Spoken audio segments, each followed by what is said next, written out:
یا سیدی یا رسول اللہ وعلا آلک واصحابک یا سیدی یا حبیب اللہ اللہم صلی علی سیدنا و مولانا محمد معدن الجود والکرم وآلہ وصحبہ وبارک وسلم۔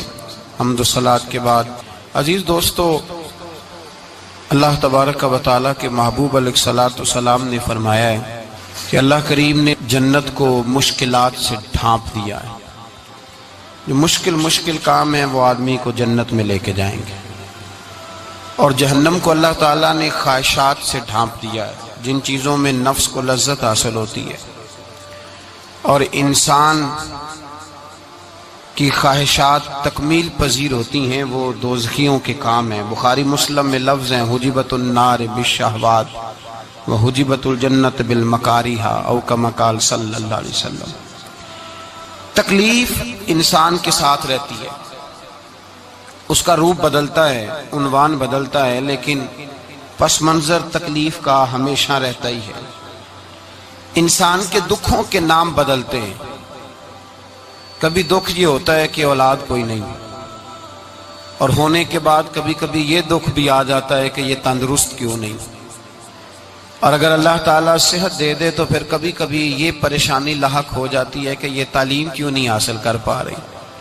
اور اگر وہ سارا کچھ بن صبر کے زندگی کامیاب گزارے، لیکن اپنی شادی کے بعد، اپنی دولت کے بعد، اپنی نوکری کے بعد اگر پلٹ کر باپ کی طرف نہ دیکھے اور رات کو واپس آئے ڈیوٹی سے تو ماں کے کمرے کے آگے سے چپکے سے گزر جائے، وہ جو تکلیف ہوتی ہے وہ سارے دکھوں سے زیادہ سخت ہوتی ہے۔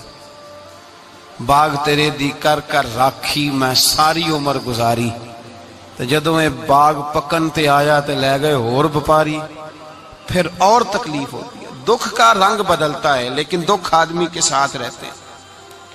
اور یہ مت سمجھا کریں کہ جو آدمی بڑا امیر ہے، بڑا مالدار ہے، صاحب جائیداد ہے، وہ سکھی ہے۔ پلٹ کے کبھی پوچھیں تو صحیح اس سے، اس کے حالات کس طرح کے ہیں۔ تکلیف انسان کے ساتھ رہتی ہے۔ غریب شہر تو فاقوں سے مر گیا، لیکن امیر شہر نے ہیرے سے خودکشی کر لی۔ یہاں امیر غریب ہر آدمی تکلیف میں، لیکن اہل ایمان کو جو رب تعالیٰ نے حکم ارشاد فرمایا وہ بڑا پیارا ہے اور بڑا میٹھا ہے اور بڑا سمجھنے والا ہے۔ اللہ تبارک و تعالیٰ نے مشکلات ہر آدمی کے ساتھ، لیکن ایماندار کو، رسول اللہ صلی اللہ علیہ وسلم کے غلام کو، نبی پاک کے کلمہ پڑھنے والے کو جو رنگ عطا کیا ہے وہ بڑا منفرد ہے۔ فرمایا فَإِنَّ مَعَ الْعُسْرِ يُسْرًا، بے شک میں نے ہر مشکل کے ساتھ آسانی رکھی ہوئی ہے۔ پھر فرمایا اِنَّ مَعَ الْعُسْرِ يُسْرًا، بے شک ہر مشکل کے ساتھ آسانی ہے۔ ہر مشکل کے ساتھ، بولیے گا ذرا، ہر مشکل کے ساتھ، اللہ نے ہر مشکل کے ساتھ۔ اور یہاں چونکہ 2 دفعہ ذکر کیا گیا کہ ہر مشکل کے ساتھ آسانی ہے، تو مفسرین کرام فرماتے ہیں رب فرما رہا ہے اگر میں تجھے 1 مشکل دوں گا تو 2 آسانیاں عطا کروں گا۔ اگر 1 مشکل آئے گی تو کتنی آسانیاں ملیں گی؟ 2 آسانیاں دوں گا اگر 1 مشکل آئے۔ انسان کو جو مشکلات آتی ہیں نا، اگر کسی شخص کو پتہ چل جائے نا کہ یہ سامنے والا پل میں نے گزرنا ہے تو اس پار میری اپنی جائیداد شروع ہو جائے گی، تو وہ پل گزرنا اس کے لیے مشکل نہیں رہتا۔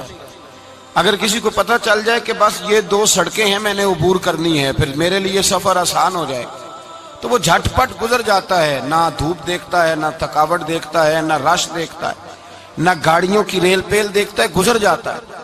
اللہ کریم نے فرمایا بندہ مومن جان لے اگر میں تجھے 1 مشکل دوں گا تو میں تجھے کتنی آسانیاں، چلے سارے بول دیں کتنی جی، کتنی اللہ تعالیٰ آسانیاں دے گا؟ 2 آسانیاں۔ ہم لوگ اچھا جب ہمارا ذہن بن جاتا ہے نا کمزوری کا، ہمارا جب مزاج بن جاتا ہے مایوسی کا، پھر معاملہ ذرا ہمارے لیے گمبھیر ہو جاتا ہے۔ اگر ہم یہ ذہن بنائے نا کہ مشکل میرے اللہ کی طرف سے آئی ہے تو وہ مجھے آسانی بھی ضرور عطا کرے گا، تو پھر اللہ ضرور ہی آسانیاں عطا فرماتا ہے۔ اور جو مشکلات زندگی میں آتی ہیں نا، حضرت مولا علی شیر خدا رضی اللہ تعالیٰ عنہ کا بڑا خوبصورت فرمان ہے۔ حضرت علی فرماتے ہیں جب تجھے مشکل آتی ہے تو وہ تجھے رب کا پتہ بتانے آتی ہے، وہ تجھے اللہ کا پتہ بتاتی ہے۔ اس لیے کہ جب تو سارے اسباب کر لیتا ہے، جو ضرورت ہوتی ہے پوری کرتا ہے، تندرست ہو کے وہ کام کرتا ہے، پھر بھی کام نہیں ہوتا، تو اس کا مطلب ہے کرنے والا تو نہیں، کرنے والا کوئی اور ہے جو کام کرنے والا، کوئی اور ہے۔ تو عزیز بھائی یاد رکھیں، ہر مشکل کے ساتھ اللہ نے آسانی رکھی ہوتی ہے۔ اگر اللہ تبارک و تعالیٰ بیماری عطا کرے تو اس کے ساتھ اللہ پھر جو تندرستی دیتا ہے وہ بھی بڑی اعلیٰ ہی عطا فرماتا ہے۔ اگر اللہ کبھی غربت دے تو پھر اس کے بعد جو اللہ تعالیٰ آسانی دیتا ہے وہ بھی بڑی اعلیٰ ہی عطا فرماتا ہے۔ اگر کہیں سے آپ کو دکھ ملتے ہیں تو پھر جب سکھوں کا وقت آتا ہے تو پھر گنے نہیں جاتے۔ یاد رکھیں، مشکلات کے پہلو میں آسانیاں ہوتی ہیں، اور جس آدمی کو مشکل آتی نہیں، میرے نبی کریم سید عالم صلی اللہ علیہ وسلم نے فرمایا مومن کو جو مشکل بھی آتی ہے اللہ اس کی برکت سے اس کے گناہوں کو معاف فرما دیتا ہے، اللہ اس کی برکت سے اس کے گناہوں کو معاف کرتا ہے۔ یہاں تک کہ حضور نے فرمایا میرے مومن کو کانٹا بھی چبھے تو اللہ تعالیٰ اس کی مشکل کو آسان فرما دیتا ہے۔ عقل مند لوگ عقل والے ہوتے ہیں، سیانے بندے وہ بات کرتے ہیں تو سیانی کر جاتے ہیں۔ اب قرآن مجید میں مختلف آیات ہیں تو مختلف لوگ مختلف آیات کو پڑھتے ہیں۔ کسی نے مولا علی شیر خدا سے پوچھا حضرت قرآن پاک کی سب سے اعلیٰ آیت کون سی ہے؟ سب سے قرآن مجید میں ہر لفظ ہی اعلیٰ ہے، ہر حرف ہی، ہر لفظ ہی، کیا بات ہے، ذالک الکتاب لا ریب فیہ، ہر بات اعلیٰ۔ لیکن حضرت علی سے پوچھا کہ آپ کے نزدیک کون سی آیت اعلیٰ ہے، تو ذرا غور کرنا، شیر کی بات تو شیروں جیسی۔ مولا علی فرمانے لگے قرآن مجید میں اللہ فرماتا ہے وَمَا أَصَابَكُم مِّن مُّصِيبَةٍ فَبِمَا كَسَبَتْ أَيْدِيكُمْ، فرمایا تمہیں دنیا میں جو بھی مصیبت آتی ہے تمہارے ہاتھوں کے کرتوتوں کی وجہ سے آتی ہے، وَيَعْفُو عَن كَثِيرٍ، بہت ساری تمہیں معاف کر دیتا ہوں۔ تو حضرت علی کہنے لگے یہ سب سے اعلیٰ آیت ہے میری نظر میں۔ لوگ کہنے لگے حضور ہم تو سمجھے تھے کہ شفاعت والی آیت کو آپ اعلیٰ کہیں گے، یا جو اللہ کہتا ہے لا تقنطوا من رحمت اللہ اس کو آپ اعلیٰ کہیں گے، تو آپ اس آیت کو اعلیٰ کہہ رہے ہیں کہ تمہیں جو تکلیف آتی ہے تمہاری اپنے ہاتھ کی کمائی کے سبب سے آتی ہے، اس کو آپ اعلیٰ کہہ رہے ہیں۔ تو حضرت علی رضی اللہ تعالیٰ عنہ فرمانے لگے میرے بھائیو ذرا غور کر کے اس آیت کو پڑھو۔ رب فرماتے ہیں تم جو غلط حرکت کرتے ہو اس کی سزا دنیا میں تمہیں کسی مشکل میں ڈال دیتا ہوں اور بہت ساری ویسے ہی معاف کر دیتا ہوں۔ فرمایا رب کہہ رہا ہے میں تمہیں دنیا میں مشکل میں ڈال کے معاف کرتا ہوں۔ آپ فرمانے لگے میرا رب ایک جرم کی سزا 2 دفعہ نہیں دے گا، جسے دنیا میں سزا دے گا پھر قیامت میں بے حساب ہی معافی عطا فرمائے گا۔ پھر قیامت کے دن اللہ اسے دوبارہ سزا، یہ اس کے قانون رحمت کے خلاف ہے، یہ غور سے بات سنیں، یہ اس کے قانون رحمت کے خلاف کہ اللہ تبارک و تعالیٰ 2 دفعہ سزا دے۔ تو اگر اس نے دنیا میں سزا دے لی تو اس کا مطلب ہے قیامت میں دوبارہ سزا، تو یہ سب سے اعلیٰ ہے۔ مصطفیٰ کریم علیہ السلام نے فرمایا مومن کو کانٹا بھی چبھتا ہے نا، کانٹا بھی۔ 2 بزرگ بیٹھے تھے، ایک حضرت احمد رحمت اللہ علیہ اور ایک حضرت شرف الدین منیری رحمت اللہ علیہ۔ تو حضرت شرف الدین منیری کہنے لگے کہ دوست اصل میں وہ ہوتا ہے جو دوست کی طرف سے آنے والی تکلیف پر صبر کرے، جو اللہ کی طرف سے آنے والی تکلیف پہ صبر کرے وہ اللہ کا محبوب ہوتا ہے۔ تو حضرت احمد فرمانے لگے نہیں مجھے تیری بات کی سمجھ کوئی نہیں آئی، صبر کرے وہ اللہ کا دوست ہے، مصیبت پہ صبر کرے۔ تو کہا جناب پھر اگر نہیں سمجھ آئی تو آپ بتا دیں اللہ کا دوست کون ہے؟ تو آپ فرمانے لگے جو محبوب کی طرف سے آنے والی مصیبت کو اس کا تحفہ سمجھ کے قبول کرے وہ اصل دوست ہوتا ہے۔ اس کا تحفہ سمجھ کے قبول کرے، اپنے رب کا تحفہ سمجھے، مالک کا تحفہ سمجھے کہ اس نے مجھے تحفہ دیا ہے، مجھے کسی مشکل میں ڈالا ہے۔ تو رب کریم بلا مثال و بلا تشبیہ سمجھانے کے لیے اللہ جب کسی کو مشکل میں ڈالتا ہے، کافروں کو تو اس نے موجیں کرائی ہوئی ہیں، بڑی بڑی سہولتیں دی ہوئی ہیں، مشکل میں ڈب بھی ڈالتا ہے، اپنے نیک بندوں کو ہی ڈالتا ہے۔ نمرود اور فرعون کے پیروں میں کانٹا بھی نہیں چبھتا تھا، ان کو تکلیف نہیں آتی۔ تکلیف کسے آتی تھی؟ اللہ کے نیک بندوں کو تکلیف آتی تھی۔ حضرت رابعہ بصریہ جب تک زندہ رہی تب تک بیمار رہی، جس دن طبیعت ٹھیک ہوتی تو کہتی اے اللہ تو کہیں مجھ سے ناراض تو نہیں ہو گیا، تو کہیں ناراض تو نہیں مولا جب تو مجھے تکلیف دیتا ہے تو میں رو کے تیری عبادت کرتی، جب مجھے دکھ ہوتے ہیں تو میں سجدے میں تڑپتی، اور خدا بندہ اب تو میں سکھی ہوں، موج میں ہوں، مجھے رونا ہی نہیں آ رہا، تو خدا بندہ تو کہیں ناراض تو نہیں ہو گیا مجھ سے؟ دکھ تو اچھے ہوتے ہیں، دکھ تو پیارے ہوتے ہیں، اور دکھوں کے بعد جو اللہ آسانی دیتا ہے اس آسانی کا پھر کیا ہی کہنا۔ اس حضرت ایوب علی نبینا علیہ الصلوۃ والسلام بیمار رہے، 60 سال اللہ نے تندرستی دی۔ کتنے سال بولے؟ 60 سال، غور کرنا بات پر، 60 سال علیل رہے، پھر بیمار ہو گئے، 18 سال ہو گئے بیمار ہوئے۔ زوجہ کہنے لگی دعا کر لیں آپ کو اللہ صحت دے دے۔ ہمیں اگر کوئی بندہ پوچھ لینا کہ بھائی کبھی کوئی خاص بات تو سناؤ، تو ہم جو ساری زندگی سکھ کے ساتھ سوئے ہوتے ہیں وہ بات نہیں سناتے، وہ جو ایک رات درد سے نیند نہیں آتی اس رات کا قصہ سناتے ہیں، کہتے ہیں وہ میرے الٹے دانت میں درد تھا تو میں ساری رات سو نہیں سکا۔ او بھائی جو ساری زندگی سویا ہے اس کا تو ذکر نہیں کر رہا، اور ایک رات جو تجھے نیند نہیں آ رہی۔ کسی سے پوچھا جائے، ڈاکٹر کہتے ہیں 360 ہڈیاں ہوتی ہیں وجود میں، کسی سے پوچھا جائے نا تیرا کیا حال ہے تو 359 ہڈیوں کا ذکر نہیں کرتا، جس گھٹنے میں درد ہے اس کا ذکر کرتا ہے، کہتا ہے یہ گھٹنے میں بڑی درد ہے۔ او بھائی باقی 359 ٹھیک ہے نا، ان کی بھی تو کوئی بات سنانا۔ حضرت رابعہ بصریہ رحمت اللہ علیہا کے پڑوس میں ایک نوجوان رہتا تھا، آپ کے پڑوس میں، تو وہ جب جو محلے میں بچے رہتے ہیں نا گاؤں میں، ان کا پتہ ہوتا ہے، پڑوسی تھا تو 34-35 سال نوجوان کی عمر ہو گئی، کبھی بیمار نہیں ہوا۔ ایک دن اس کی طبیعت علیل ہوئی، سر میں درد ہوا تو اس نے پٹی باندھ لی سرخ رنگ کی، باہر نکل کے آیا، حضرت رابعہ بصریہ علیہ رحمہ نے دیکھا تو فرمانے لگے بیٹے خیر ہے؟ لگا جی اماں جی سر میں بڑی درد ہے۔ آپ فرمانے لگے کتنی عمر ہو گئی؟ کہنے لگا 34-35 سال۔ فرمانے لگے پہلے تو کبھی درد نہیں نہ ہوئی؟ کہا نہیں اماں جی آج ہی ہوئی ہے۔ تو آپ فرمانے لگے 34 سال اللہ نے صحت دی ہے، تو نے شکر کی ایک پٹی بھی نہیں باندھی، اور آج درد ہوئی ہے تو شکوے کی پٹی تو نے فوراً ہی باندھ لی ہے، کوئی شکر کی پٹی بھی باندھنی چاہیے۔ حضرت ایوب 18 سال بیمار رہے، زوجہ کہنے لگی دعا کر لو، تو آپ فرمانے لگے بی بی سے کہ صحت کتنی دیر رہی؟ اس نے کہا 60 سال۔ تو آپ فرمانے لگے ذرا بیماری کو بھی 60 سال گزر لینے دو پھر دعا بھی کر لیں گے۔ یہ دعا کی، اللہ یہ لفظ کہے اللہ نے صحت دے دی، تندرستی آ گئی۔ ایک دن گھر میں بیٹھے بیٹھے زوجہ کہنے لگی کہ ایوب یہ بتاؤ دکھ اچھے کہ سکھ؟ آپ فرمانے لگے سارے دن ہی اللہ کے ہیں پر دکھ بڑے اچھے تھے، مجھ سے پوچھو تو دکھ بڑے اچھے تھے۔ کہا کس طرح؟ تو حضرت ایوب فرمانے لگے جب میں بیمار تھا تو 24 گھنٹے میں ایک دفعہ میرا رب میرا حال پوچھا کرتا تھا، ایک دفعہ میرا اللہ پوچھتا تھا ایوب تیرا حال کیا ہے؟ فرماتے ہیں 12 گھنٹے تو لذت ہی رہتی تھی کہ میرے رب نے میرا حال پوچھ لیا ہے، اور اگلے 12 گھنٹے میں انتظار کرتا تھا مالک حال دوبارہ کب پوچھے گا۔ فرمانے لگے اب صحت تو ہو گئی ہے پر اب میرا رب میرا حال تو نہیں نہ پوچھتا۔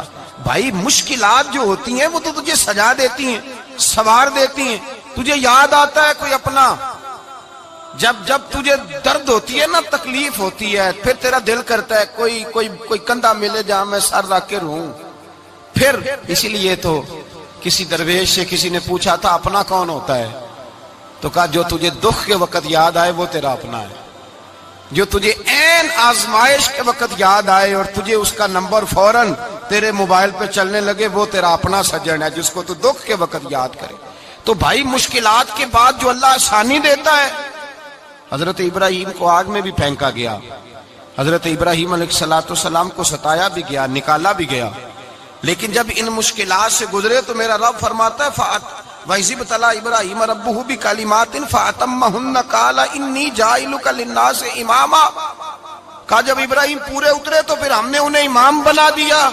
یا اللہ کس طرح کی امامت دی؟ فرمایا میں نے اتنی اعلیٰ شان عطا کی ہے کہ اپنے لاڈلے رسول کو جناب ابراہیم کی نسل میں پیدا فرما دیا ہے، میں نے مصطفیٰ کو ان کی نسل میں پیدا کر دیا، قیامت تک کے لیے ان کا وقار بڑھا دیا۔ اللہم صلی علی محمد وعلی آل محمد کما صلیت علی ابراہیم وعلی آل ابراہیم، ان کی عظمت بڑھا دی، اس لیے کہ جب وہ آزمائش سے گزر کر کے آئے پھر جو آسانی دی۔ میرے نبی پاک صلی اللہ علیہ وسلم نے دین ابراہیمی کی بہت ساری چیزوں کو رکھا، کہا میں ملت ابراہیمی پہ ہوں۔ جب کوئی مشکلات کو عبور کر کے آتا ہے، جب کوئی تکلیفیں سہ کر کے آتا ہے، اس کے لیے جو اجر ہوتا ہے، اس کے لیے جو پھر اللہ کتنی ذرا بڑی توجہ کیجئے گا۔ لوگ سمجھتے ہیں فلاں آدمی مشکل میں ہے تو شاید مشکل میں ہی رہے گا، فلاں آزمائش میں ہے تو شاید میرا اللہ فرماتا ہے ایک مشکل دے کے میں 2 آسانیاں بھی دوں گا۔ تم مشکل دیکھ رہے ہو، مشکل نہ دیکھو، وہ جو اس کو بعد میں آسانی آنے والی ہے، اور ڈبل جو میں اس پر نعمت کرنے والا ہوں اس کو دیکھو۔ حضرت یوسف کو بھائیوں نے کنویں میں ڈال دیا تھا، اور جب کنویں سے نکلے تو مصر کے بازاروں میں بکے، اور پھر زلیخا نے الزام لگایا تو حالات بگڑ گئے، حضرت یوسف کو جیل جانا پڑا۔ کتنی کٹھن زندگی تھی، لیکن میرے مالک کو کچھ اور ہی منظور تھا۔ کنویں میں گرنے والے، بازار میں بکنے والے، جیل میں جانے والے، الزام لینے والے جناب یوسف کو رب کریم نے اسی مصر کا بادشاہ بنا دیا، اللہ پاک نے اسی مصر کا حکمران بنا دیا۔ یاری تیری سونا پر ازمیشاں تیریاں اگ، اے سونا پرکھیا جاوندا ہی پہلو نال اگاں دے لگ، اس کے لیے تھوڑا سا جتن کرنا پڑتا، تھوڑے کٹھن حالات سے گزرنا پڑتا، تھوڑی آزمائشوں کا روپ دیکھنا پڑتا۔ ہم چاہتے ہیں کہ ہمیں چھیڑے کوئی نہ کوئی تکلیف نہ آئے، کوئی آزمائش، یہ ہو نہیں سکتا میرے بھائی۔ نامی کوئی بغیر مشقت نہیں ہوا، 100 بار جب عقیق کٹا تب جا کر نگی ہوا۔ ہم چاہتے ہیں کہ ہمیں کچھ بھی دقت نہ آئے، مشکلات نہ آئے، اور مشکلات تو انسان کو سنوارتی ہیں بھائی، وہ تو نکھارتی ہیں۔ کبھی پوچھا کرو جا کر کے کسی گندم کے دانے سے کہ تو کہاں کہاں سے ہو کے آیا ہے، کہاں کہاں سے نکل کے آیا ہے، تو وہ بتلائے گا کہ بڑے مشکل مراحل سے گزرا ہوں، اور پھر اللہ نے مجھے طاقت دی ہے کہ میں انسان کے وجود کا حصہ بناؤں۔ تو بھائی کٹھن مراحل، آزمائشیں، تکلیفیں، یہ انسان کو بڑا انسان بنا دیتی، یہ اس کے لیے ترقیوں کا پیش خیمہ ہوتی۔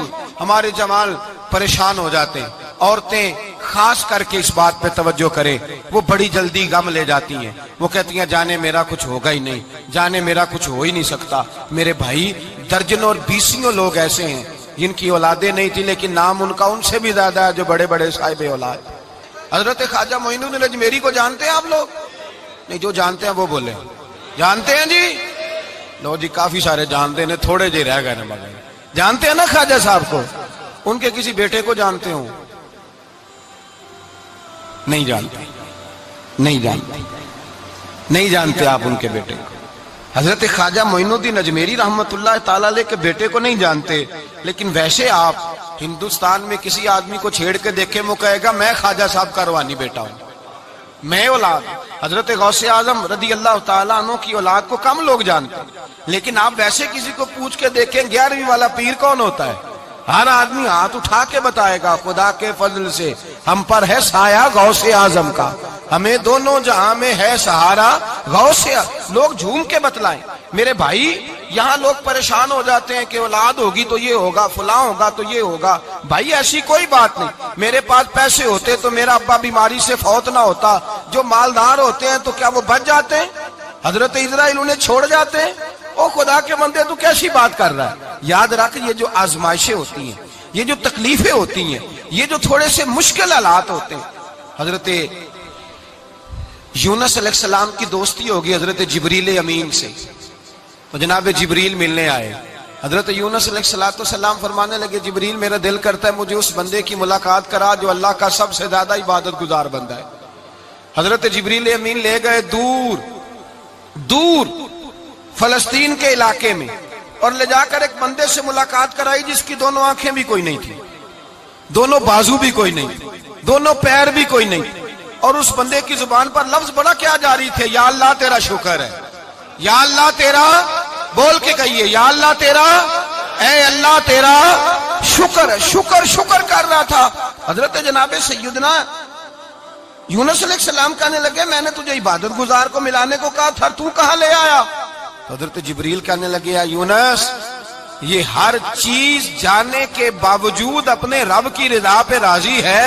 اس وقت دنیا میں نبیوں کے بعد جس سے اللہ سب سے زیادہ پیار کر رہا ہے وہ یہی بندہ ہے، یہ اپنے رب کی رضا پہ راضی ہے۔ اے تن میرا کنگھی ہووے تے میں زلف سجن دی واواں، تے پوش میرے دی جتی بن جائے تے میں یار دی قدمی آواں، مارو مارو مینو مار مکاؤ کوئی عذر نہ پیش لے آواں، تے جے سونا ہی میرے دکھ وچ راضی، جے سونا ہی میرے دکھ وچ راضی، جے سونا ہی میرے دکھ وچ راضی، تے میں سکھ نو چلے ڈاواں۔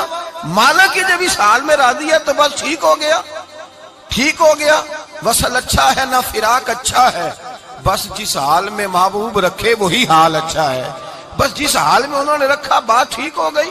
اس میں اب انسان شکوا کرتے پھرے کہ یہ کس طرح ہے وہ کس طرح، اپنے آپ کو مطمئن رکھا ہے۔ مشکل کے بعد جو آسانی حضرت لقمان حکیم، ان کے نام پر قرآن مجید کی پوری سورت ہے۔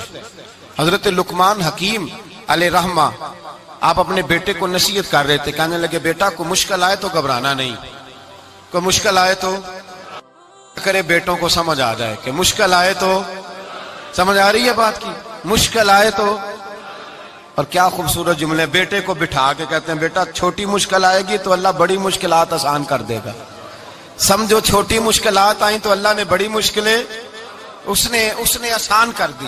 اور آپ کو بتاؤں اصل انسان ہوتا ہی وہ ہے جو مشکلوں میں جینے کا ڈھب سیکھ جاتا ہے، وہ بن جاتا ہے جو کرب کے حالات میں جینے کا سلیقہ سیکھ جائے۔ اپنے بچوں کو یہ سمجھانا، حضرت لقمان بیٹے مشکل آئے تو گھبرانا نہیں، بڑی کو ٹال دیتی ہے، وہ نیکی کا اور آسانی کا پیش خیمہ ہوتی ہے، اللہ اس کے بعد آسانی سمجھا رہے ہیں۔ کچھ دنوں کے بعد کہنے لگے آؤ فلاں اللہ کے نبی کی ملاقات کو چلیں، فلاں نبی علیہ السلام سے ملنے چلتے ہیں۔ اس زمانے میں جو نبی تھے ان سے ملنے چلے گئے، بیٹے کو بات یاد تھی، گھوڑے پہ بیٹھے، امام ابن جوزی نے اس کو لکھا ہے، گھوڑے پہ بیٹھے تھے دونوں کے پاس گھوڑے تھے۔ اب رستہ بہت زیادہ تھا، کھانا ساتھ لے لیا، پانی ساتھ لے لیا، رستہ لمبا تھا، صحرا کا علاقہ تھا۔ جب جانے لگے تو اتنی سخت گرمی ہوئی کہ گھوڑے بھی بے ہوش ہونے لگے، اچانک ایسی گرم لو چلی کہ گھوڑے بھی۔ اب دونوں باپ بیٹا جو تھے وہ بڑی جوش میں تھے کہ جانا ہی جانا ہے، گھوڑے سے اتر کر کے پیدل چلنے لگے۔ اب پیدل چلتے چلتے ذرا آگے گئے تو اب گرمی میں جتنا بندہ پیدل چلتا ہے اتنا پیاس بھی زیادہ لگتی ہے، تو پانی پیتے رہے، کھانا کھاتے رہے، کھانا پانی بھی ختم ہو گیا۔ تھوڑا آگے چلے نا، اس کے اندر تکلیف بڑی کہ حضرت جناب لقمان کے بیٹے کے پیر کے اندر ایک ہڈی پیوست ہو گئی، اتنی بڑی ہڈی تھی وہ اندر ہی چلی گئی، پیر خون کے فوارے گرنے لگے، بیٹا بے ہوش ہو گیا۔ حضرت لقمان اس کے سرانے بیٹھے تو بیٹا تھا نا، آنکھوں میں آنسو آ گئے۔ بیٹے نے آنکھ کھولی تو کہنے لگا ابا جی آپ تو صبر کرنے والے ہیں، آپ رو رہے ہیں۔ فرمایا بیٹے میں کیا کروں، میرے سینے میں جو دل ہے وہ ایک باپ کا دل ہے، تو باپ جو ہوا تیری دکھ پر رونا آیا۔ بڑی مشکل سے دانت کے ساتھ ہڈی نکالی، ہڈی نکلی تو خون بھی چلا۔ صاحب زیادہ کہنے لگا حضور آپ نے تو کہا تھا ہر مشکل کے بعد آسانی ہوتی ہے، اور چھوٹی مشکل دے کے اللہ بڑی سے بچا لیتا ہے، تو ہم تو اچھے کام چلے تھے، مشکل پہ مشکل یہ کیا ہے؟ حضرت لقمان کہنے لگے بیٹا نہ تو رب کی حکمتوں کو جانتا ہے نہ پوری طرح میں جانتا ہوں، لیکن جو میں نے کہا تھا وہ بات سچی ہے۔ فَإِنَّ مَعَ الْعُسْرِ يُسْرًا إِنَّ مَعَ الْعُسْرِ يُسْرًا، اللہ ہر مشکل کے بعد آسانی عطا فرمائے گا، اور فرمایا میرا ایمان ہے کہ ضرور عطا فرمائے گا۔ یہ بات کہہ رہے تھے کہ سامنے سے دھواں اٹھا، اتنا سخت دھواں اٹھا کہ آپ نے سوچا شاید وہاں آبادی یا وہاں جاتے ہیں۔ وہاں چلنے لگے تو پیچھے سے کسی نے آواز دی ٹھہر جاؤ، رکو، وہیں رک گئے۔ تھوڑی دیر گزری تو کہا رک جاؤ، جب رکے تو ایک بولنے والا بولا، کہنے لگا تمہارے لیے تھوڑی دیر کے بعد جانوروں کا بندوبست کر دیا جائے گا، کھانے کا بھی بندوبست ہو جائے گا، بچے کا پیر بھی صحیح ہو جائے گا، چلے جانا لیکن ذرا ٹھہرو۔ حضرت لقمان کہنے لگے بولنے والے تو کون ہے؟ تو کہنے لگے میں اللہ کا فرشتہ ہوں، میں اللہ کا فرشتہ ہوں۔ کہا اللہ کے فرشتے اور یہ سارا کچھ کیا ہے؟ تو فرشتہ کہنے لگا اصل بات یہ ہے کہ سامنے بستی پر مجھے عذاب نازل کرنے کا حکم ملا تھا، آپ بڑی تیزی سے آ رہے تھے، میں نے رب سے دعا کی کہ اللہ اس باپ بیٹے کی غلطی کوئی نہیں، مہربانی فرما۔ رب نے پہلے آپ کو صحرا میں الجھایا، پھر میری دعا کی برکت سے آپ کے گھوڑے ٹھہر گئے، پھر میری دعا کی برکت سے آپ کا پانی ختم ہوا، پھر میری دعا کی برکت سے آپ کے بیٹے کو زخم آیا، پھر میری دعا کی برکت سے سامنے سے دھواں اٹھا۔ فرمایا یہ جو تمہیں مشکل پہ مشکل آ رہی تھی، یہ تو میرا رب تمہیں عذاب سے بچانا چاہ رہا تھا، یہ جو تمہیں مشکل پر مشکل آ رہی تھی تو میرا مالک تمہیں عذاب سے بچا رہا تھا، تم سمجھ نہیں رہے تھے۔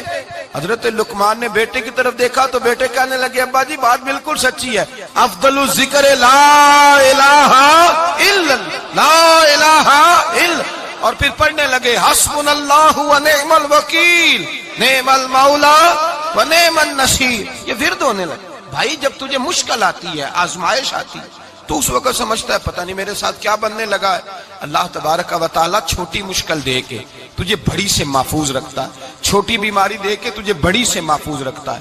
بلکہ میں ایک دفعہ ایک تکلیف میں، ایک آزمائش میں مبتلا ہو گیا، تو میں نے اپنے حضرت سے کہا کہ حضور سارے دکھ کٹھے ہی آ گئے، کیا کیا جائے؟ تو آپ فرمانے لگے بڑے خوش نصیب ہو، جوانی میں اللہ نے دکھ دے دیے، بڑھاپے میں آئے تو برداشت نہیں ہوتے، یہ تو بڑے وقت پہ آ گئے، شکر ادا کرنا چاہیے، اس زمانے میں برداشت نہیں ہوتے، اب آسانی ہے، ان کو برداشت کرو، ہمت کرو۔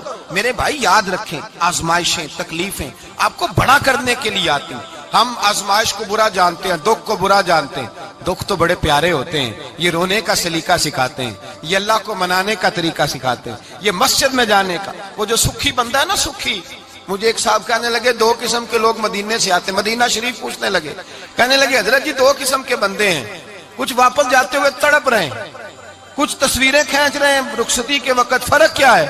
تو میں نے کہا وہ جو تصویریں کھینچ رہا ہے وہ امیر آدمی ہے، اسے پتا ہے کہ میں پھر ٹکٹ لے لوں گا، مہینے کے بعد پھر آ جاؤں گا، اور یہ مدینہ چھوڑتے ہوئے تڑپ رہا ہے، یہ کوئی غریب ہے، یہ کہہ رہا ہے پتہ نہیں دوبارہ موقع ملے کہ نہ ملے، یہ دکھی ہے، یہ آزمائش میں دکھی۔ سکھی بندہ تو مکے جا کے نہیں روتا، وہاں بھی کھڑا ہے، ڈٹ کے کھڑا، دکھی کوئی نہیں تو روئے کیسے؟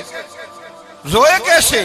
دکھیے دی گل دکھی آئی جانے، دکھیے دی گل، کیا خوبصورت لفظ ہے میاں صاحب کی، اور لفظوں میں حسن دیکھے، کہنے لگے دکھیے دی گل اے دکھی آئی جانے، تے سکھیے نو کی خبراں، تے یار جنہاں دے موت نے مارے روندے نہیں تک تک قبراں۔ یہ مشکل مرحلہ ہوتا ہے، جب انسان تکلیف میں ہوتا ہے پھر اسے احساس ہوتا ہے، اور تکلیف والے کو ہی تکلیف والے کی تکلیف کا احساس ہوتا ہے۔ جب آپ کو اللہ مشکل دیتا ہے تو سمجھ لیں رب آسانی دینا چاہ رہا ہے، جب تیز دھوپ آتی ہے تو سمجھ لیں اللہ گرم ہوا گزار کے ٹھنڈی بارش برسانا چاہ رہا ہے، اور جب چاروں طرف سے گھٹن ہو، پنجابی میں کہتے ہیں گما لگ جائے، تو پھر سارے بول کے کہتے ہیں اب جو طوفان آئے گا وہ سخت ہی آئے گا، اس لیے کہ گھٹن جتنی زیادہ ہوتی ہے پھر فضل بھی اتنا۔ جن لوگوں نے تکلیفیں زیادہ سہی تھی رب نے عزتیں بھی زیادہ ہی عطا فرمائی، جن لوگوں نے تکلیفیں زیادہ سہی نا انہیں اللہ نے درجہ بھی۔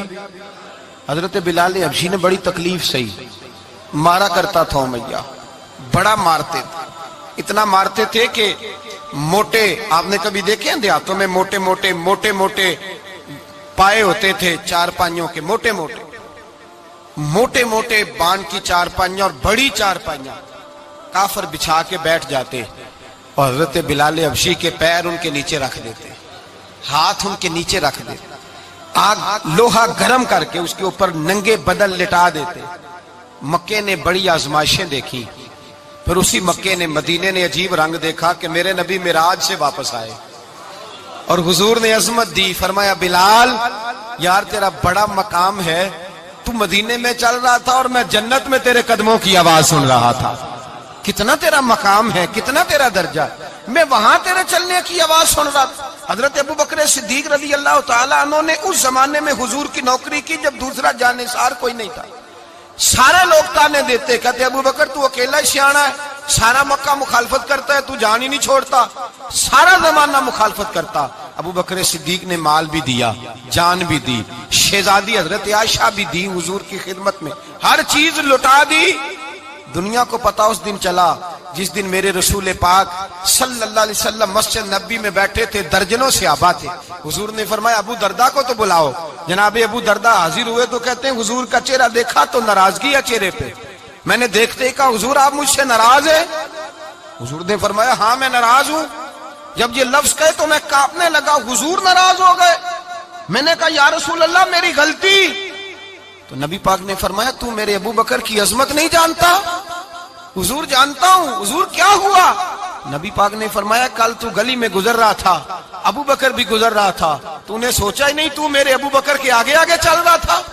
یہ خیال ہی نہیں آیا تجھے پتا نہیں کہ جس نے میرے ساتھ نیکی کی میں نے بدلہ چکا دیا ہے، ابو بکر کا بازو تھام کے اللہ کی بارگاہ میں لے جاؤں گا، میرا رب بھی اسے بدلے عطا فرمائے گا۔ یہ عظمت، یہ شان، یہ بلندی اور رفعت مشکلات سے گزرنے کے بعد ملی۔ میرے نبی پاک صلی اللہ تعالی علیہ وسلم کے ساتھ مولا کائنات شیر خدا حضرت علی نے 9 سال کی عمر سے وفات شروع کی، اور تا دم آخری حضرت علی نے وفا کی مصطفیٰ سے، کٹھن مراحل سے گزرے، کٹھن مراحل سے۔ حضرت علی کہتے ہیں میں ہر جنگ میں، ہر جہاد میں ساتھ تھا، پر جس دن مکے اور مدینے سے آنے والوں کو حضور بھائی بھائی بنا رہے تھے، مہاجر اور انصار کو بھائی بھائی بنا رہے تھے، فرماتے ہیں میں تنہا کھڑا تھا، کوئی کسی کا بھائی بن گیا، کوئی کسی کا بھائی بن گیا، میں اکیلا کھڑا تھا اور میں سوچ رہا تھا کہ یار میں کدھر جاؤں. کہتے ہیں میں اس حد تک آیا کہ میرے آنسو بہنے لگے، لیکن میری مشکلات کو آسانی تب ملی جب مدینے کے چاند دھیرے سے اٹھے، میرے قریب آئے، میرا بازو تھاما اور فرمایا علی باقی سارے بھائی بھائی بن گئے ہیں، انت اخی فی الدنیا والآخرہ، تو میرا بھائی ہے، دنیا میں بھی میرا بھائی ہے، قیامت کے دن بھی میرا بھائی ہے. حضور نے اعزاز دیا اور غدیر خم کے موقع پر حضرت علی کا بازو تھام کے کھڑا کر کے حضور نے فرمایا من کنت مولا ہوں فہذا علی مولا، فرمایا جس کا میں مولا ہوں اس کے علی بھی مولا ہے. محبوب پاک سید عالم صلی اللہ علیہ وسلم نے جن لوگوں نے مشکلات برداشت کی پھر ان کو اعزاز ملا، ان کو درجے ملے، ان کے لیے جو آسانی. حضرت عثمان غنی نے صحابہ میں سب سے زیادہ مظلومیت کاٹی، سب سے زیادہ مظلومیت. 40 دن پانی بند رہا، کھانا بند رہا، تکلیف اور آزمائش کا وقت ہوا. امام جلال الدین سیوطی رحمت اللہ تعالی علیہ الحاوی للفتاوی میں لکھتے ہیں، کہتے ہیں جب حضرت عثمان غنی پر کھانا اور پانی بند تھا، ایک شام حضرت عبداللہ بن سلام ملنے گئے. اس شام، اس صبح جس شام حضرت سیدنا عثمان غنی شہید ہوئے، جناب عبداللہ ابن سلام کہنے لگے عثمان تیرا کیا حال ہے، کس پوزیشن میں ہے؟ تو کہتے ہیں جناب عثمان غنی کہنے لگے عبداللہ آج میں بڑا سکھ میں ہوں. کہا 40 دن بیت گئے، کھانا نہیں آیا، پانی نہیں آیا، تو آج کیوں سکھی ہو؟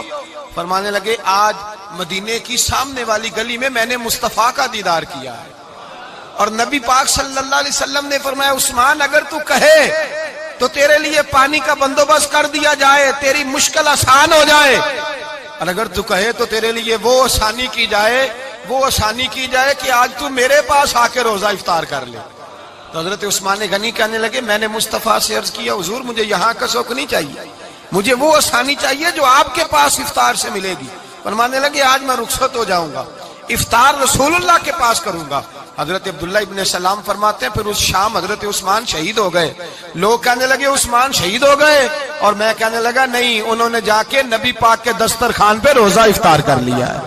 روزہ افطار بھائی پھر بعد میں جو آسانی ملی ان لوگوں، جو ان لوگوں کو درجات نصیب ہوئی.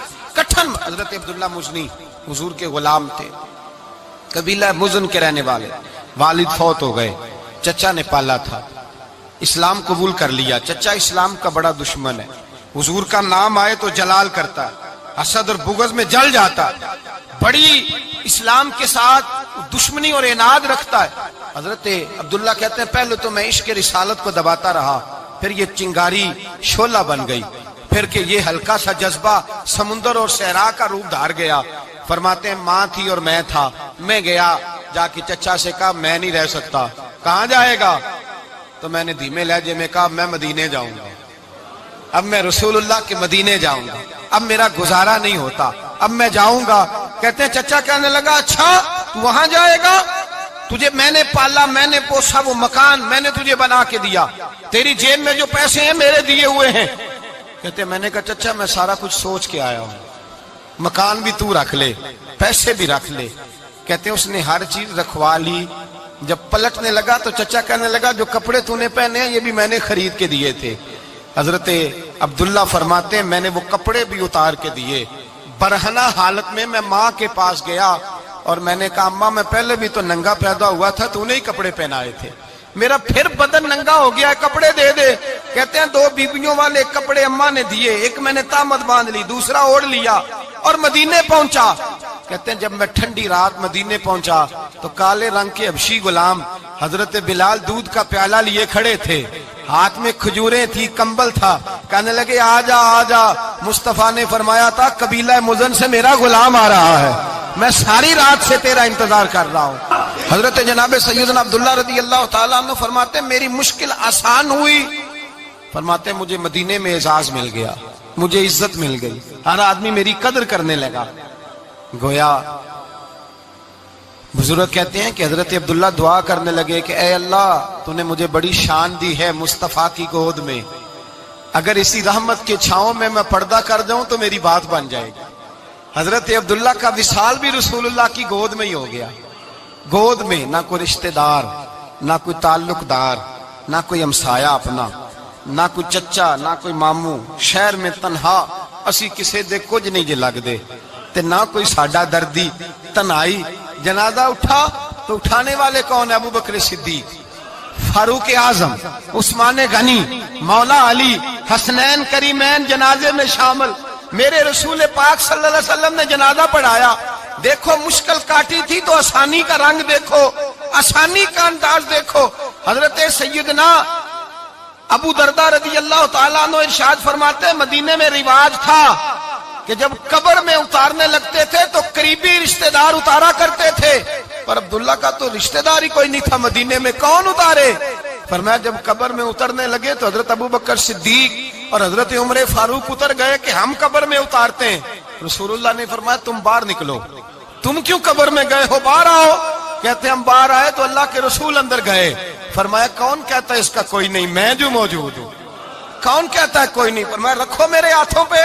کہتے ہیں حضور کے دست مبارک پہ رکھا اور باہر کھڑے ہم رشک کرنے لگے کہ واہ اللہ تیرا آسانی دینے کا رنگ، آسانی۔ اس نے مشکل برداشت کی تو رب نے مصطفیٰ کے قدموں میں آسانیاں عطا فرمائی، پسے اور حضور نے قبر میں رکھا، نبی پاک نے۔ میرے دادا مرشد کہتے ہیں عشق سرکار کی ایک شمع جلا لو دل میں، بعد مرنے کے قبر میں بھی اجالا ہوگا۔ اور میرے اعلیٰ حضرت فرماتے ہیں لحد میں عشق رخ شاہ کا داغ لے کے چلے، لحد میں عشق رخ شاہ کا داغ لے کے چلے، اندھیری رات سنی تھی چراغ لے کے چلے۔ اور بیدم شاہ بارسی تو حد کر گئے، کہنے لگے پسے مردن، بعد مرنے کے پسے مردن فرشتوں نے جو تلاشی لی تو کیا نکلا؟ فقط ایک دل کے گوشے سے خیال مصطفیٰ نکلا، فقط ایک دل کے گوشے سے خیال۔ اور کامل پیرونا دے باہو قبر جنا دی جیوے۔ میرے بھائی نبی پاک صلی اللہ علیہ وسلم کے ساتھ وفا کی تنگی دیکھ کر، دقت دیکھ کر، مشکل کر، اور پھر جو آسانیاں ہوئی، پھر جو ان لوگوں کے لیے برکات ہوئی وہ زمانے نے دیکھی۔ حضرت جناب سیدنا علی المرتضی شیر خدا کرم اللہ تعالی وجہ الکریم کی والدہ حضرت فاطمہ بنت اسد رضی اللہ تعالی عنہ، حضرت علی کی والدہ، بڑا پیار کیا میرے نبی پاک کے ساتھ۔ حضور ان کے گھر میں رہے، ان کے گھر میں پرورش پائی۔ حضرت علی کہتے ہیں میری اماں پہلے رسول اللہ کا خیال رکھتی، غربتوں کے زمانے میں نبی پاک کا ساتھ دیا، مکہ مخالفت کرتا تو جناب فاطمہ حضور کا خیال رکھتی۔ فاطمہ بنت اسد بڑا پیار کیا، بڑی محبت کی مولا علی کی والدہ نے، ہر دکھ ہر تکلیف کاٹی، لیکن رسول کائنات صلی اللہ تعالی علیہ وسلم کا ساتھ نہ چھوڑا۔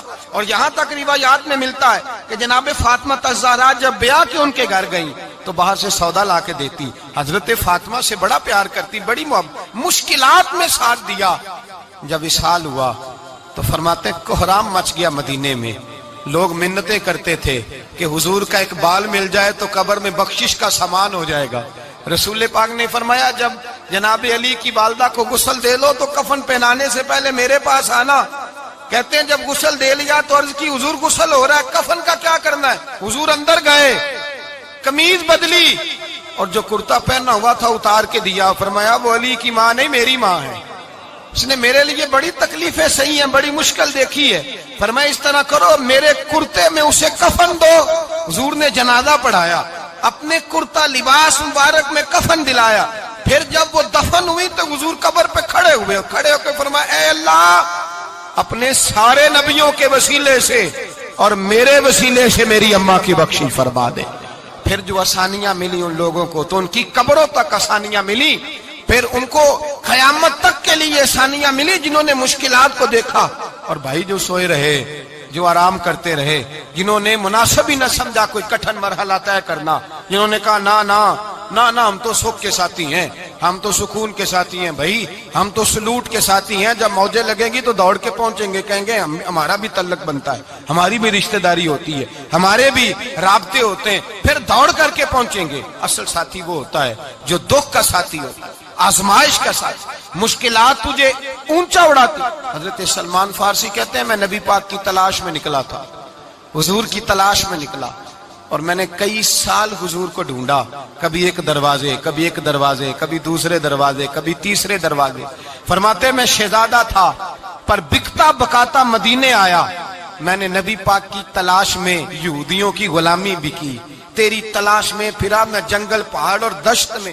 فرماتے ہیں بڑی تکلیف کاٹی، بڑی آزمائش دیکھی، لیکن اس دن مجھے سارے دکھ بھول گئے، اس دن میری ساری تکلیفیں آسانیوں میں بدل گئی، جس دن میرے نبی نے میرا بازو تھام کے کہا سلمان منا اہل البیت، فرمایا سلمان کو تو میں نے اپنی اہل بیت میں شامل کر لیا ہے۔ فرماتے اتنی بڑی فضیلت کہ میں رسول اللہ کے خاندان میں جا شامل ہوا۔ تو بھائی یاد رکھیں، جب آپ کو مشکل آتی ہے تو آپ کو آسانی دینے کے لیے آتی ہے، جب آپ کی طرف کوئی آزمائش آتی ہے تو آسانی دینے۔ یہ بات صحیح ہے کہ بیٹیاں پیدا ہونے پہ مشکل ہوتی ہے، ان کے نصیبوں سے ڈر آتا ہے، پر جتنی آسانی اللہ بیٹیوں کے باپ کو عطا کرتا ہے اور جتنی رحمت رب بیٹیوں کے باپ پہ فرماتا ہے اتنی بھی کسی اور کے حصے میں نہیں آتی۔ اس میں شک کوئی نہیں کہ بوڑھے ماں باپ کو جب سنبھالنا پڑے تو مشکل ہوتی ہے، بوڑھوں کی طبیعت بچوں جیسی ہو جاتی ہے، دقت ہوتی ہے، آزمائش ہوتی ہے، ان کی بات سننا بعض اوقات کڑوا لگتا ہے، ان کی فرمائشیں بعض اوقات بچوں کی طرح ایسی ہوتی ہیں جو حل نہ ہو سکیں، لیکن یہ وہی ماں باپ ہیں جن کی نوکری کے بارے میں میرے مصطفیٰ نے فرمایا اگر تو ایک رات انہیں خوش کرنے میں کامیاب ہوا تو اللہ 2 حج اور 2 عمرے کا ثواب عطا فرمائے گا۔ اس میں شک نہیں کہ بہت سارے کام مشکل ہوتے ہیں، کٹھن ہوتے ہیں، آزمائش والے ہوتے ہیں، اس میں کوئی شک نہیں کہ اس دور میں دین کا کام بڑا مشکل ہے، دعوت و تبلیغ کا سلسلہ بڑا کٹھن ہے، اس دور کے اندر حق بات بیان کرنا بڑا ہی مسئلہ ہے، اس دور کے اندر لوگوں کو کھری بات پہنچانا اور بتانا یہ اپنے ہاتھ میں آگ کا انگارہ پکڑنے کے مترادف ہے۔ لیکن میرے مصطفیٰ نے فرمایا تھا اس دور میں جب فتنہ ہو من تمسک بسنتی اندہ فساد امہ فلہ اجر 100 شہید، فرمایا اس دور میں جب آزمائشیں آ جائیں، تکلیفیں آ جائیں، اس دور میں جو میری سنت پر عمل کرے گا، رسول پاک کا وعدہ ہے اللہ ایک سنت پر عمل کرنے والے کو 100 شہیدوں کا ثواب عطا فرمائے، اللہ 100 شہیدوں کا درجہ دے گا اسے۔ تو بھائی جس قدر مشکل زیادہ اس قدر آسانی بھی، اس قدر اجر بھی زیادہ۔ مشکلات سے گھبرایا نہ کریں، ذہن بنا لیں کہ جس رب نے دی ہے وہی اللہ نجات بھی عطا فرمائے گا، انسان آسان ہو جاتا ہے۔ ہم لوگوں نے نا دوڑ صرف سکھ کٹھے کرنے کے لیے لگا لی ہے، سکھ کٹھے کرنے کے۔ وہ لوگ دکھوں میں راضی رہتے تھے، آزمائشوں میں۔ ہمارا دعویٰ ہے رب رسول سے پیار کا، اور میرے حدیث بخاری میں ہے فرمایا جو مجھ سے جتنا زیادہ پیار کرے گا اتنا اس کی طرف مشکل زیادہ آئے گی۔ حضرت ابو بکر شبلی رحمت اللہ علیہ سے کچھ لوگ ملنے آئے، کہنے لگے صاحب ہمیں آپ بڑے اچھے لگتے ہیں، بڑے پیارے لگتے ہیں، آپ کی زیارت کرنے آئے، دل کرتا ہے 2 گھڑیاں پیر دبا دیں، دست مبارک چوم جائیں، دست بوسی ہو جائے، دل کرتا ہے۔ آپ نے فرمایا واقعی مجھ سے پیار ہے؟ کہا حضور بڑا پیار ہے۔ فرمایا سوچ لو کا صاحب بڑا پیار، پھر سوچ لو کا بڑا پیار ہے۔ حضرت ابو بکر شبلی دیوانے سے آدمی تھے، پتھر اٹھائے روڑے اور زور زور سے ان لوگوں کو مارنے شروع کر دیے، دوڑ گئے، کہنے لگے بابا تو پاگل ہو گیا ہے۔ جب دوڑے تو حضرت ابو بکر شبلی فرمانے لگے بس تم تو کہتے تھے ہمیں پیار بڑا ہے۔ کہا حضور کیا مطلب؟ آپ فرمانے لگے اگر تمہیں مجھ سے پیار ہوتا تو میرے روڑے کھا کے میرے دروازے پہ مر جاتے، کبھی میرا ساتھ چھوڑ کے نہ جاتے۔ تمہیں پیار نہیں، تم سکھ کے سجن ہو، تم چوری کھانے والے میاں مٹھو ہو، تم تو اس لیے آئے ہو کہ یہاں برکتیں ملیں گی، موجیں ملیں گی، تمہیں پیار نہیں۔ ہمیں خدا رسول سے پیار بھی ہے، ذرا سی آزمائش آئے رونے بیٹھ جاتے ہیں، غریب بھی رو رہا ہے، بیمار بھی رو رہا ہے، تنگ دست بھی رو رہا ہے، اور جو آدمی کسی مشکل میں گرفتار ہے وہ بھی کہتا ہو جتنا میں الجھ گیا ہوں ہے ہی کوئی نہیں۔